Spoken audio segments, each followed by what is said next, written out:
sebuah perusahaan yang baru saja didirikan dan masih dalam tahap pengembangan. Startup merupakan perusahaan yang inovatif dan berorientasi pada pertumbuhan yang cepat.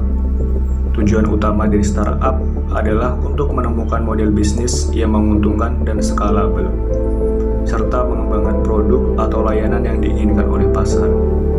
Startup sering dianggap sebagai motor dari inovasi dan pertumbuhan ekonomi, karena mereka cenderung berusaha menemukan cara baru untuk menyelesaikan masalah dan menciptakan produk atau layanan yang inovatif.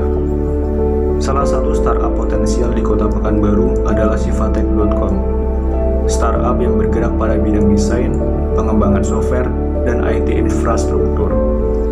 Sivatek.com berkomitmen dalam mentransformasikan bisnis tradisional menjadi bisnis digital atau mengoptimasi bisnis digital Anda. Sivatek.com itu startup yang terinisiasi pada saat saya berkuliah. Itu kira-kira semester 5 atau 7 saya udah berinisiatif buat satu perusahaan yang ya kalau bisa badan hukum deh, biar bisa tergambar atau terkenalnya itu ya memiliki badan hukum gitu. Dulu karena saya sering ngerjain project yang saya ngerjain sendiri gitu, tapi tidak ada support ataupun tidak dikenal siapa sih, orang banyak kenalnya namanya Fajri gitu kan. Sedangkan kita pengen punya branding yang namanya itu bisa dikenal banyak, jadi bukan Fajri aja, bisa namanya orang yang dikenal gitu. Kembali lagi, Sivatek itu suatu perusahaan yang fokusnya ke UMKM. Kenapa ke UMKM? Kita pengen bisa UMKM itu go digital gitu. Tidak hanya saja UMKM, perusahaan juga kita kembangkan gitu. Apalagi bagian instansi juga kita kembangkan. Kenapa? Saat ini itu yang akan nanti tahun 2023 itu juga akan banyak mainnya digital. Banyak pemerintahan itu udah banyak go digital, termasuk apa gitu. Karena kalau tidak diikutin zaman, para instansi atau perusahaan itu akan tergerus. Orang udah pengen cepet, makanya kita fokus di awal UMKM dan tidak menutup kemungkinan instansi dan pemerintahan juga terus kita kembangkan ke go digital. Saat ini juga Sivatek mengerjakan beberapa UMKM, desa, instansi dan pemerintahan ya. Dan alhamdulillah penutupan tahun ini juga kita ngerjain untuk Polda, kemudian beberapa pemerintahan yang ada di provinsi dan kabupaten, kota, daerah sini ya, sama juga di daerah luar Pekanbaru, tapi yang masih daerah provinsi Riau. Corporate value apa sih Bang yang dianut oleh Sivatek.com? Nah, jadi di corporate value ataupun nilai identitas suatu perusahaan yang dalam internal ya, kalau kita kenal. Kita itu karena startupnya rintisan ya, saat ini yang main people ya itu cuma 3 orang, karena kita tahu dalam startup itu ada namanya hustler, hipster, dan hacker. Nah, 3 ini yang kami terapin dalam sistem pekerjaan yang ada di startup Sivatek. Tapi tidak menutup kemungkinan kita juga collab. Kalau seperti apa ya, misalnya kita membutuhkan tim akuntansi dan sebagainya. Nah, seperti itu. Tapi 3 orang ini juga akan menutup hal yang itu tadi. Jika memang kenapa harus banyak, 3 cukup begitu ya. Yang kami pegang saat ini itu nilai kebersamaan. Kenapa? Karena kita dalam startup itu tidak ada namanya saya lebih tua, saya lebih hebat, saya tidak ada. Jadi sama rata gitu ya. Dan integritas juga harus diterapkan. Kenapa? Karena kita harus profesionalisme terhadap pekerjaan. Kenapa harus profesionalisme? Setiap pekerjaan memang ketika tasnya itu dikasih ya itu aja gitu kan. Tapi dia juga harus mengerti bagaimana tanggung jawab dia terhadap leader. Apakah misalnya dia, ini teman saya sebenarnya nggak bisa, jadi harus bisa bantu gitu. Nah, saya sendiri alhamdulillah sebagai CEO juga harus mengerti bagaimana staf saya, ini saya udah nggak bisa, jadi harus dibantu bagaimana. Seperti ada banyak sebenarnya yang metode-metode dalam ini ya, pengerjaan dalam startup. Kenapa? Startup itu banyak orang identik kenal langsung, IT gitu. Padahal nggak, bisa jadi startup itu tentang makanan dan sebagainya. Tapi di kami rata-rata menggunakan metode ada namanya agile. Jadi mengikuti lebih cepat perubahan. Misalnya ada proyek ini bagaimana bisa dihandle dan sebagainya. Gitu. Terus ketiga itu saya udah mulai ngerjain proyek tapi belum nama sifatnya. Jadi yaitu teman-teman sebenarnya nggak mesti saya ilmu komunikasi. Kira-kira bisa nggak ya buat start begini? Yo bisa aja gitu. Kenapa? Karena banyak teman-teman yang di luar sana itu tidak IT saja, tapi dia juga jurusan akuntansi, dia menggait atau mengkolaborasi tadi itu. Karena startup itu tidak mesti harus IT, tidak, tapi bagaimana Ropi dan teman-teman bisa collab. Oh ini ada project yang fokusnya ke bagian crowdfunding atau misalnya bagian sosial. Nah itu tadi bagaimana bisa menghubungkan antara yang satu untuk berkolaborasi dalam suatu project itu tadi. Nah gitu. Nah itu dalam nilai yang saya lakukan sampai saat ini ya. Dan juga gimana bang? Apakah abang main sendirian dulu? Ya dulu saya main sendirian gitu. Tapi melihat kayaknya bukan makin tua, tapi tubuh itu berasakan beratnya ya gitu ya. Karena makin terus bertambahnya umur dan bertambahnya kehidupan, bukan berarti pemikiran tidak banyak. Nah gitu, yang harus banyak dipikirkan ya kayak nanti bagaimana kedepannya, bagaimana ini dan itu sebagainya. Ya itu sih dulu tuh kita ya banyak lembur-lemburnya, banyak itu tadi startup itu banyak darah-darahnya gitu ya. Kayak Gojek kita tahu ya.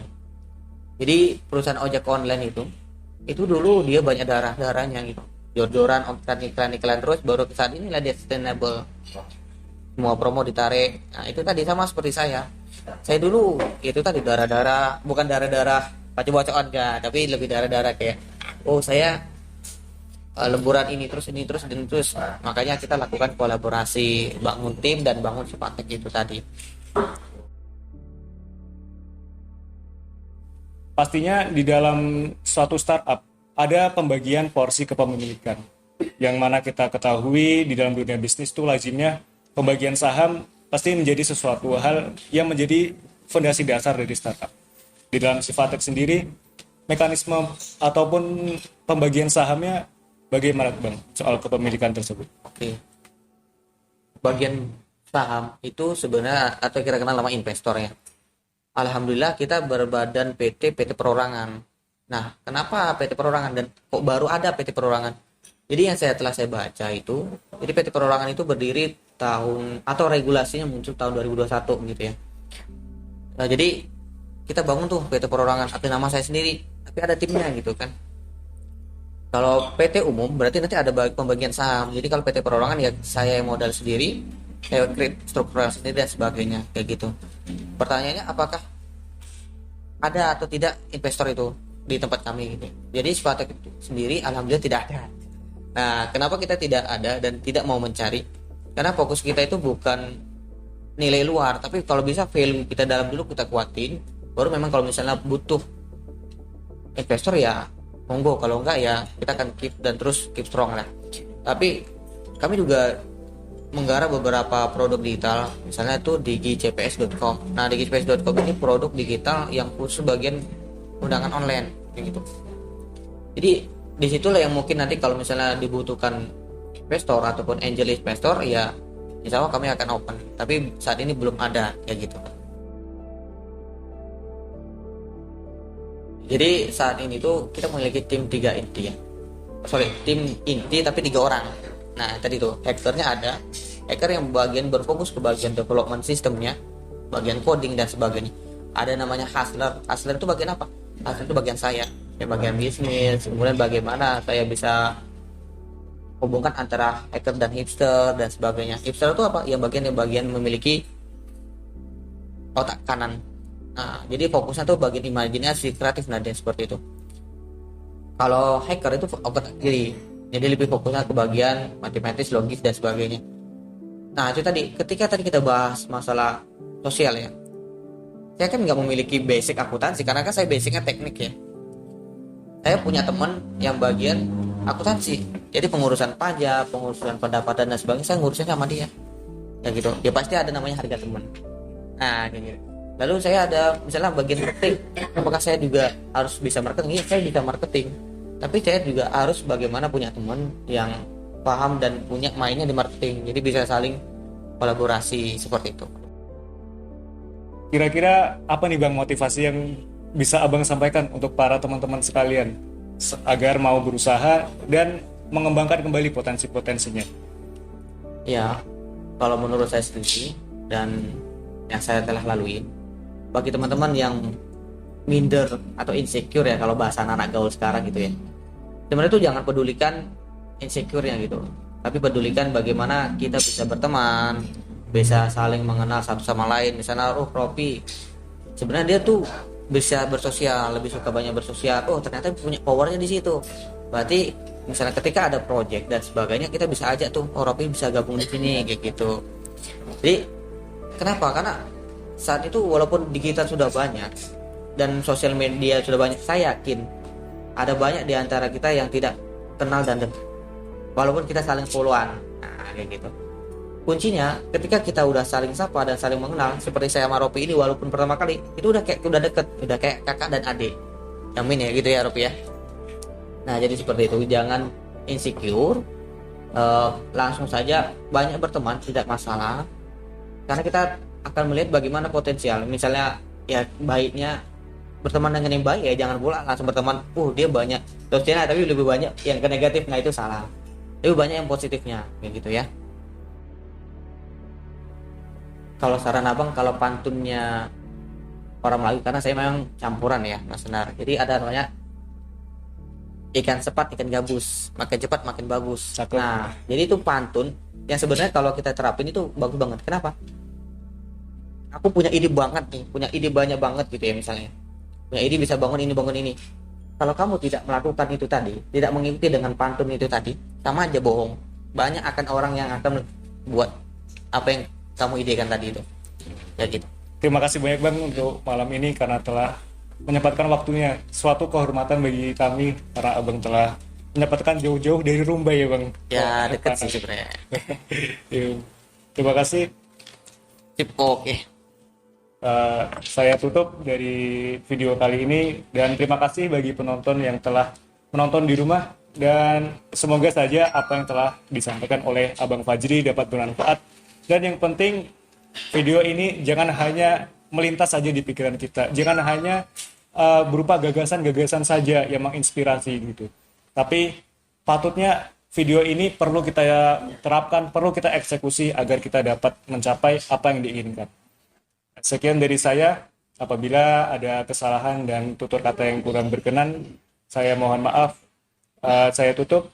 Wabillahi taufiq wal hidayah. Wassalamualaikum warahmatullahi wabarakatuh.